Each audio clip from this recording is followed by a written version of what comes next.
आज भद्रक ब्लॉक रे आम ओडिशा नवीन ओडिशा आनुकूल्य रे 3टी स्थान रे पंचायत स्तरीय ग्राम पंचायत सचेतनता कार्यक्रम अनुष्ठित होई जाइछि। सेहिपरि भाबरे बाउदपुर पंचायत रे मध्य आम ओडिशा नवीन ओडिशा कार्यक्रम अनुष्ठित होई जाइछि। तेबे एही कार्यक्रम रे मुख्य अतिथि भाबे भद्रक विधायक संजीव मल्लिक जोग दैथिबा बेले सम्मानित अतिथि भाबे भद्रक ब्लॉक अध्यक्ष उर्मिला नायक उपाध्यक्ष मुकुंद देव सामल मध्य उपस्थित थिले। तेबे कार्यक्रम बौद्धपुर पंचायत सरपंच जोनाकी चांद अध्यक्षतार अनुष्ठित होता बेले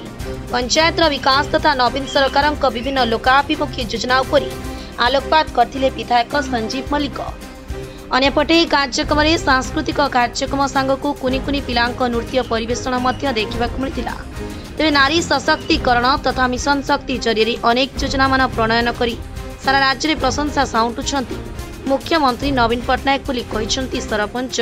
जोनाकी चांद। आम ओडिशा नवीन ओडिशा कार्यक्रम विभिन्न पंचायत आम चली से परिप्रेक्षी में बर्तमान आम बाउदपुर पंचायत अच्छे आम सहित बरुंदा अच्छा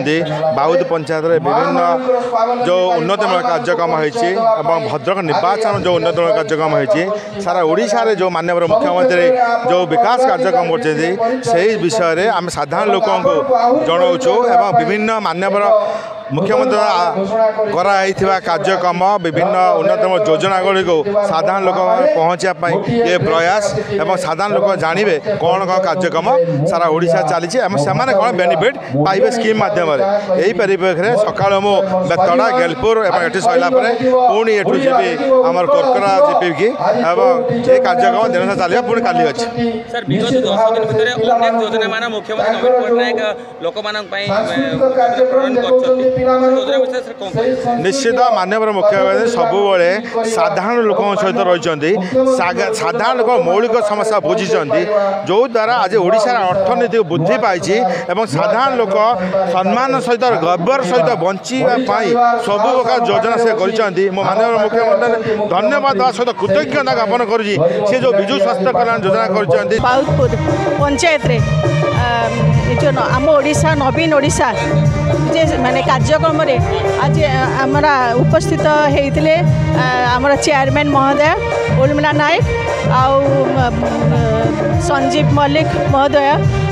विधायक उपस्थित थे आठारे समस्त ग्रामवासी आमर माने ग्रामवासी उपस्थित अच्छे महिला माने आरंभ करी छोट छुआ पर्यंत आसछंती।